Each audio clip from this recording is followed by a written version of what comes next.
Estamos ahora acompañados de Guillermo Astudillo. Él es docente de Derecho Penal en la UPC y abogado especialista en la materia. Guillermo, buenos días. Gracias por acompañarnos. Buenos días, Pancho. Encantado de estar aquí. Bien, vamos a hablar del tema de Pedro Castillo, pero también acerca del asesinato de 13 mineros en Patás, que definitivamente ha dejado a los peruanos perplejos y preocupados, definitivamente, porque la delincuencia parece que no tiene límite. Pero primero, brevemente, hablemos de Pedro Castillo. Las personas a quien han entrevistado en el reportaje son peruanos de a pie, como la mayoría, ¿no? Que no tiene conocimiento de causa, tal vez como puedes tenerlo tú, como pueden tener los docentes de Derecho Penal, o abogados de Derecho Penal, estudiantes de Derecho Penal. Y muchos de ellos dicen que Pedro Castillo es inocente. ¿Estamos ante una relativización de la verdad o a qué se debe que hay esta confusión? ¿O es que todavía debemos presumir de la inocencia de Pedro Castillo? A ver, muchas gracias por la pregunta. Sí, fíjate, hoy me parece que el diario Perú 21 publica una serie de datos, una encuesta, en la que justamente tocan este tema, ¿no? Según lo que aparece en esta encuesta es que ante la pregunta sobre si las personas entrevistadas consideran que fue Pedro Castillo quien dio un golpe de Estado el 7 de diciembre de 2022 o si consideran que más bien fue el Congreso de la República quien le dio el golpe de Estado a Pedro Castillo, hoy del universo de personas que han sido entrevistadas, el 56% de personas consideran, ¿no?, que fue el Congreso de la República quien le dio un golpe de Estado a Pedro Castillo. Entonces, acá hay una lectura quizás política y de repente otra jurídica que es la que podemos ensayar, ¿no? La primera política puede ser que, habiendo pasado ya más de 2 años, aproximadamente 2 años y medio, desde que todos los peruanos vimos cómo este señor leía el discurso y daba claramente un golpe de Estado, Sí. ¿no?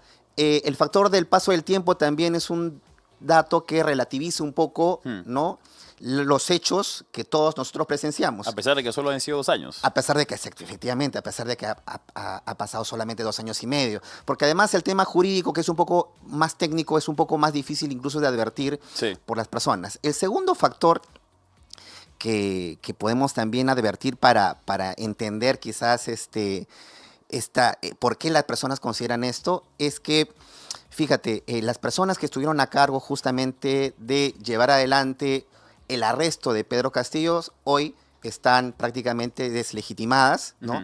Entre ellas la fiscal de la Nación, Patricia Benavides, quien lideró, digamos, este proceso penal, ¿no? Fue, digamos, destituida, digamos, de sus funciones como fiscal de la Nación, y los otros miembros de las fuerzas policiales que también participaron en el arresto del señor también están prácticamente ya fuera de la policía. Entonces también es cierto que hay un factor de deslegitimación de las personas que estuvieron a cargo del arresto de este señor. Y si le sumas además la posición que ha venido enfrentando desde hace 2 años y medio ese señor, de victimizarse y sostener un discurso, digamos, medianamente articulado, en el que sostiene que justamente a él, ¿no es cierto?, que fue elegido por el pueblo para luchar por los más pobres del Perú, la derecha lo ha vacado, ¿no? Es, digamos, un discurso fácil de entender para la población y que a la larga creo que queda, ¿no? Qué interesante lo que dice Guillermo Astudillo. Si deslegitimas al enemigo, de cierta manera logras deslegitimar también las acusaciones que hay en contra de Pedro Castillo, ¿no? Así es. Si atacas a Patricia Benavides, a los policías que estuvieron detrás justamente de Pedro Castillo también en la investigación, si atacas al Congreso, entonces Pedro Castillo se convierte un poco en la víctima. En la víctima que dijo ser desde el comienzo, ¿no? Así es, y es justamente, me parece, justamente ahí va el tema jurídico, ¿no? Porque si leemos con cautela la estrategia, sobre todo creo que en los últimos meses que ha tenido la defensa de Pedro Castillo, sí vemos, digamos, un esfuerzo, ¿no?, de sus abogados por tratar también de deslegitimar al tribunal que lo está juzgando, ¿no? Por ejemplo, se cuestiona la forma como los jueces interrogan a los testigos. Se les cuestiona a una de las juezas que intervino en un incidente anterior al juicio oral y que la acusan de no ser imparcial. La acusan prácticamente de no haber tenido el tiempo, el espacio para poder conferenciar con sus abogados, etcétera, etcétera. Entonces, son una serie de datos, ¿no?, de cuestionamientos y de reclamos que se hacen ahora en el juicio oral y Sí. que también van en la vía de deslegitimar al propio tribunal que está juzgándolo. A Pedro Castillo lo hemos visto en este proceso eh, cometiendo un par de actos tal vez inmaduros o ignorantes, pero ya uno, con el conocimiento justamente de lo que mencionas, de esa estrategia de la victimización, ya uno se pregunta, ¿lo que está haciendo es por ignorancia o es por astucia? Porque el señor dice, bueno, me quiero ir a mi casa, o yo no acepto este juicio como diciendo, como si él tuviera la posibilidad de rechazarlo y automáticamente deshacerlo, o rechaza siquiera que tenga un abogado, cuando tiene que tener en el debido proceso una defensa legal. ¿Eso lo hace porque no conoce o lo hace para prolongar más, dilatar más el proceso? A ver, mira, yo que he podido seguir por mi experiencia profesional numerosos juicios, incluso de índole político como el presente, a mí me queda claro que creo que sí es una estrategia articulada la que está ensayando, porque apelar al discurso de político, que en buena cuenta consiste en deslegitimar al tribunal que te está juzgando, ¿no es cierto?, tiene como único fin llevar este caso a nivel de la Corte Interamericana de Derechos Humanos, donde creo que existe un tribunal con tendencia, digamos, progresista, de izquierda, donde creo yo que él y sus abogados consideran que es el último bastión donde podría, digamos, obtener un resultado favorable, ¿no? Y claro, parte del discurso consiste en no reconocer la autoridad del tribunal que lo está juzgando, ¿no? Es decir, desde el punto de vista jurídico es un discurso poderoso, Sí. ojo, desde el punto de vista jurídico, pero también político. ¿Por qué? Porque sostener que no es un tribunal imparcial, sostener que ya existe, digamos, un criterio, digamos, una posición adelantada sobre la culpabilidad de Pedro Castillo y de que en realidad estamos ante un mero ritual, ¿no?, que es el juicio oral, que va a llevar con su condena, ¿no? Es un discurso que, digamos, desde el punto de vista jurídico puede tener cierto grado de cabida a nivel de la Corte Interamericana de Derechos Humanos, Sí. porque violaría la Convención Americana, ¿no? Entonces sí creo que está siguiendo, digamos, probablemente un libreto, ¿no?, y una estrategia que los abogados que están detrás, porque ojo, no son los abogados que están en este juicio oral los que están, digamos, ensayando esta estrategia, ¿no? Sí. Hay abogados, ¿no?, como el argentino Zaffaroni Sí. y Guido Crochato, quienes me parece que están articulando por ahí la estrategia de defensa que está empleando su defensa. Sí. Bueno, el tiempo en todo caso determinará cuál es la suerte del expresidente Pedro Castillo, pero ya vemos en el reportaje que acabamos de ver, apenas 2 años y medio del golpe de Estado, hay personas que ya relativizan su culpabilidad o incluso lo llaman inocente. Bien, el otro tema en cuestión es bastante grave, creo que los peruanos estamos bastante conmocionados, porque 13 mineros de Patás han sido asesinados y lo que se sospecha ahora incluso es que el video, porque había un video que ha estado surgiendo, por supuesto no lo vamos a pasar, porque es un video bastante macabro, ¿no? No vamos a pasar el video, pero se ha estado compartiendo por algunas redes sociales.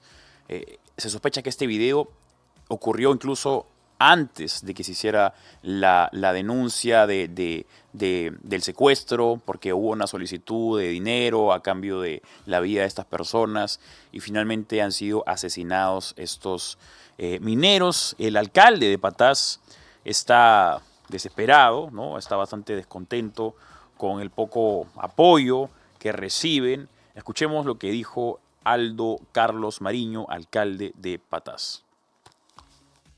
Desde el día que el pueblo me eligió, vengo levantando mi voz con fuerte. No soy revoltoso. Yo no he venido acá a ser encarcelado o asesinado, pero me duele lo que pasa a mi pueblo. Y voy a seguir levantando mi voz.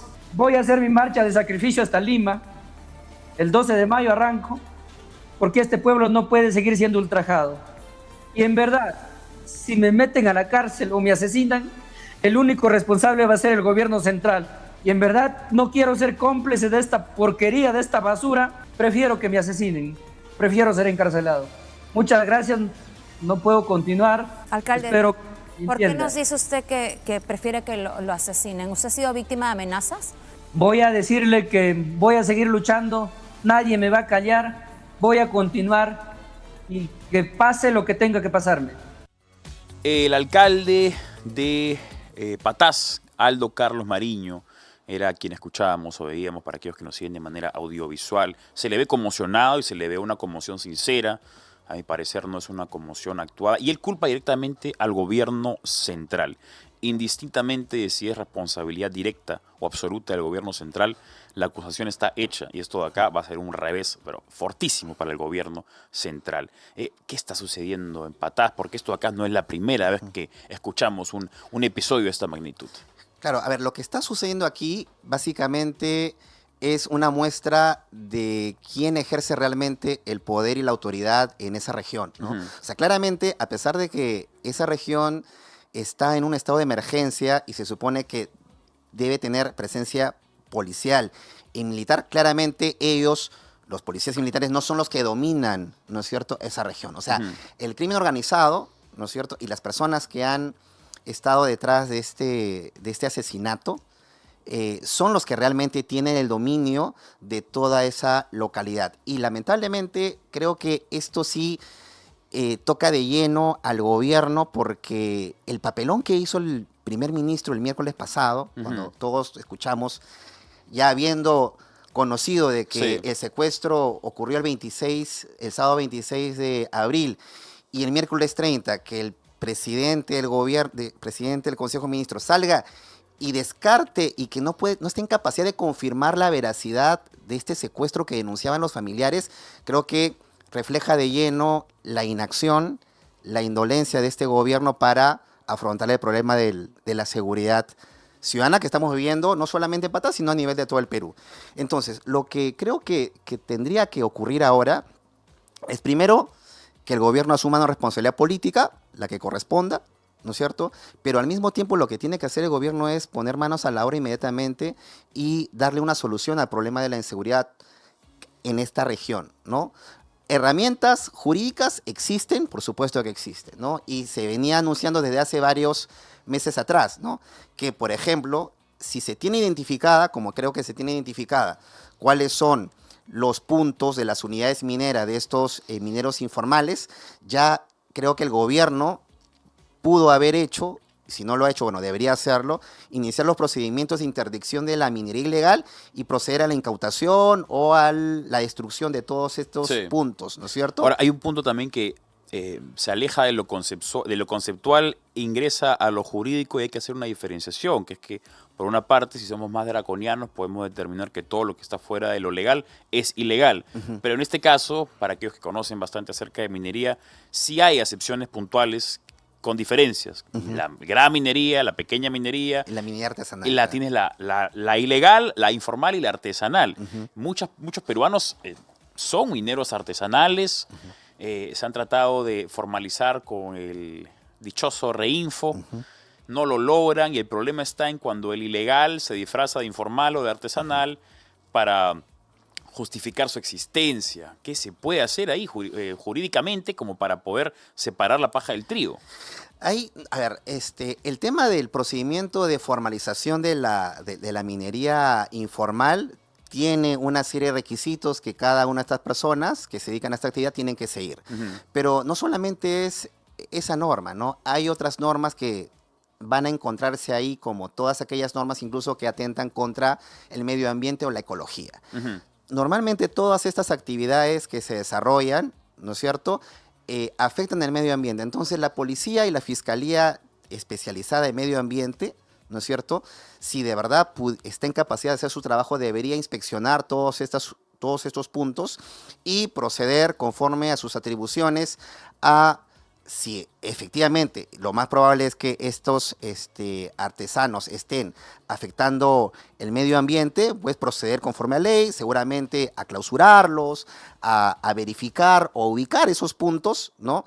Pero lo que no puede hacer el gobierno es cruzarse de brazos y no hacer nada. O sea, lo que no puede hacer, como ha ocurrido acá. O sea, acá lo que ha ocurrido, Pancho, es que nadie ha movido ni un dedo, nadie ha ido ni siquiera a ver estos puntos donde se están llevando a cabo estas actividades. Nadie ha hecho absolutamente nada. Y la muestra es que el primer ministro la semana pasada dijo que no sabe ni puede confirmar la veracidad de esto. Entonces, ese es el problema, ¿no? La inacción, ¿no?, por parte del gobierno cuando tiene que enfrentar esta problemática que es bastante diversa y bastante compleja. Bastante compleja, diversa y terrorífica, tal vez incluso podríamos llegar a Sí, decir, ¿no? sí, por supuesto. Bueno, lo que sí se sabe definitivamente es que las próximas elecciones, que son en abril de 2026, seguramente el tema eje, el tema central va a ser la seguridad ciudadana. Porque creo que sin seguridad ciudadana no podemos garantizar nada. No puede haber, ningún tipo de garantía política, económica, si las personas, sobre todo los microempresarios, porque ya no estamos hablando de secuestro o extorsión a los grandes empresarios mineros o inmobiliarios, ¿no? Estamos hablando, han matado el otro día a un vendedor de raspadillas o de helados porque se negaba a pagar 15 soles diarios. Eso es, pero no lo conocíamos, no conocíamos ese tipo de agresividad. Sí, la extorsión ha prácticamente avanzado a un punto que ya a estas alturas se ha vuelto inmanejable para el gobierno. Entonces ya hasta parece inútil exigirle, ¿no? Sí. Más al gobierno cuando ya a estas alturas se ha demostrado que no está en capacidad de hacerle frente Sí. a este problema. Bueno, eso fue todo por esta mañana. Damos las gracias a Guillermo Astudillo, docente de Derecho Penal en la UPC y también a abogado especialista en la materia, por acompañarnos y hablar acerca de tanto de Pedro Castillo como el asesinato de 3 mineros en Patas. Guillermo, muchas gracias por acompañarnos.